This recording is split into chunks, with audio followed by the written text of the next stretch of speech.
Disassembly. During the disassembly of this unit, it is important to save the pinion and carrier shim. To begin disassembly, rotate the pinion yoke. This will rotate the differential so you can gain access to the cross-shaft pin bolt and remove it. Next, remove the cross-shaft pin. Both the cross-shaft pin and bolt should be checked for damage or wear and replaced if necessary. At this point, push both axles toward the center of the housing so that the C-clips can be removed. Now remove the C-clips. At this time, the cross-shaft pin should be reinserted and the bolt put back in place. This will hold the side gear and spider pinions in place while you proceed with the rest of the disassembly. Because a rear end housing is line bored, the bearing caps must be replaced exactly as they were removed. To make sure you don't reverse the carrier caps during installation, mark them so you know which side they came from. Now remove the carrier cap studs so both the carrier caps can be taken out. Now remove the carrier caps. The next step is to remove the carrier from the housing. It is important during this process to keep track of the bearing cups and shim packs. They must be returned to the same side they came from when you reinstall the carrier. To make the removal of the carrier assembly easier, place a box end wrench on one end of the ring gear bolts. Now rotate the pinion until the wrench stops on the housing. Continue turning the pinion to walk the assembly out of the housing. Now you can lift the carrier assembly from the housing. Now loosen the pinion nut and remove it along with the washer and the yoke. Now you can remove the pinion. Now it's time to remove the ring gear from the carrier assembly. After you have removed the ring gear bolts, the ring gear should be pressed off of the carrier. Now remove the pinion bearing with the aid of a bearing separator. Installation preparation.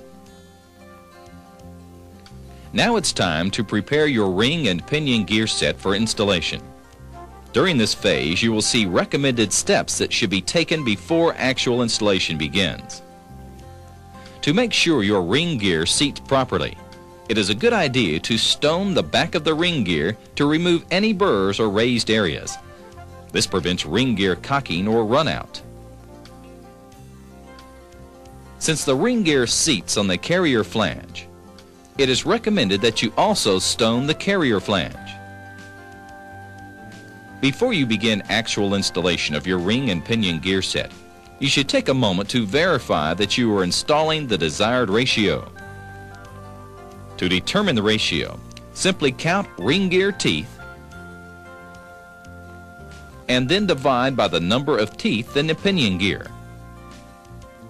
For example, 41 gear teeth divided by 9 pinion teeth equals a 4.56 ratio.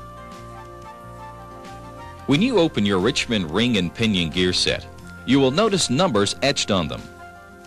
This is an example of the pinion gear etching. The 471P is the serial number and should match the ring gear serial number. The CD2.800 is the checking distance from the face of the pinion to the center of the ring gear. Here is the ring gear etching. The 471P is the serial number and matches the pinion serial number. The BL.008 is the minimum backlash that is to be used when installing this particular gear set. Before you begin the installation of your ring and pinion gear, you should thoroughly wash and clean all parts and make sure they are completely dry before you start assembly.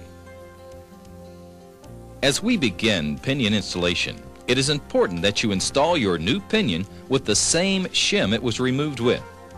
It is also important that a light coat of oil is applied to the pinion bearings. The pinion should initially be installed without a crush collar. Begin the installation by pressing the head bearing onto the pinion gear. We recommend you accomplish this procedure with the aid of a hydraulic press. Next, install the ring gear on the carrier. Like the pinion, this process is achieved with the use of a hydraulic press. After the ring gear is properly seated, install the ring gear bolts. Apply thread locking compound to the bolts before they are installed. Now torque each of the ring gear bolts to their proper settings. Now it's time to install the pinion, the yoke,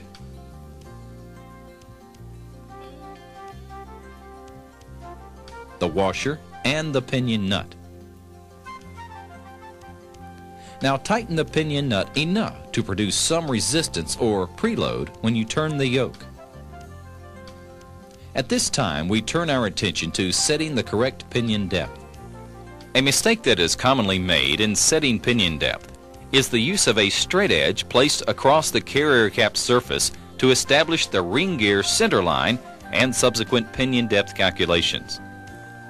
Because rear end housings are line bored after the carrier cap surface has been split, the true ring gear center line is not related to this surface at all, and the actual variation of this surface can be as much as 40 to 50 thousandths.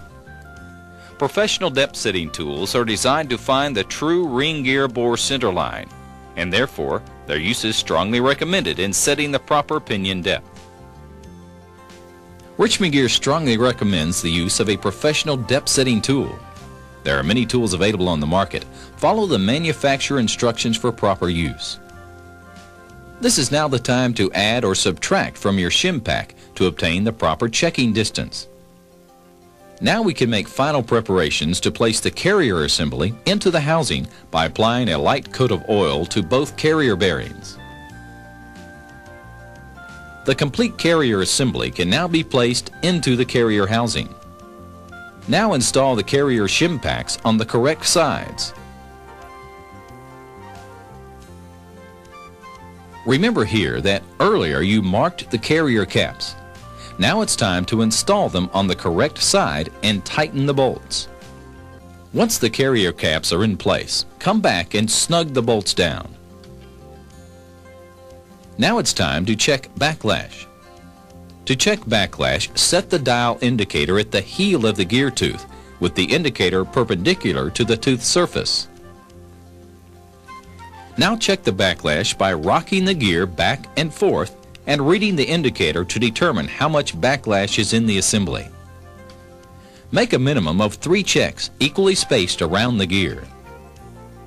If the backlash is incorrect and you do not have enough, then the adjustment can be made by taking shim from the ring gear side and putting it on the opposite side. This will increase the backlash. If you have too much backlash, then reverse this procedure. Now it's time to check the accuracy of the pinion depth by checking the tooth contact pattern. To check the contact pattern, a light coat of Richmond marking compound is applied to the ring gear. Now rotate the gear several revolutions in both directions to obtain a clear tooth contact pattern. Now we turn our attention to correct tooth contact pattern. First we look at this incorrect pattern. In this pattern, the pinion is too shallow and needs to be shimmed toward the ring gear. The pattern is incorrect because it is longer at the top of the tooth and shorter in the root of the tooth.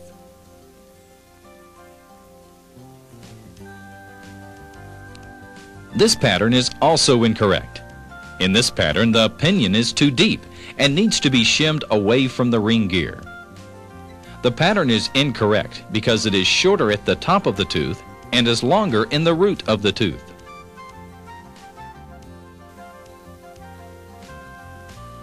This pattern is correct.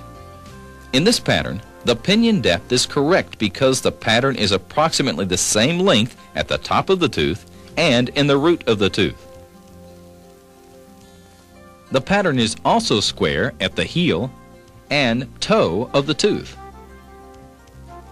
Now that the correct pattern has been established, you must remove the carrier and pinion and install the crush collar onto the pinion. Now it's time to check preload. Begin by applying thread locking compound to the pinion nut. The proper preload is established by applying torque to the pinion nut to crush the collar. Then obtain the correct preload reading.